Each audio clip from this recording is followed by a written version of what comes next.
Hi there. Have you accidentally dropped a cigarette on your carpet and now you're left with an unsightly burn mark? Don't worry, we've got you covered with this easy fix. First, start by trimming any singed or charred fibres around the burn mark with a pair of scissors. Be sure to cut as close to the base of the fibres as possible. Then, using a pair of tweezers, pull the remainder of the fibres out of the carpet, leaving the clean carpet backing. Next, take a small amount of glue and apply it to the base of the burn mark. You can use a toothpick or a cotton swab for precision. You are then going to pull up the carpet around the edge of the room and carefully take a number of new threads of carpet from along the edge of the carpet.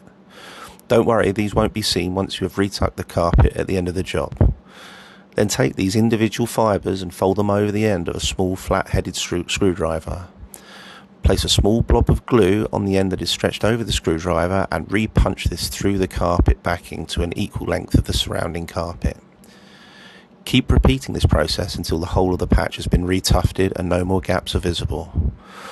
Make sure that you work from the outside in so as to ensure not to miss anything.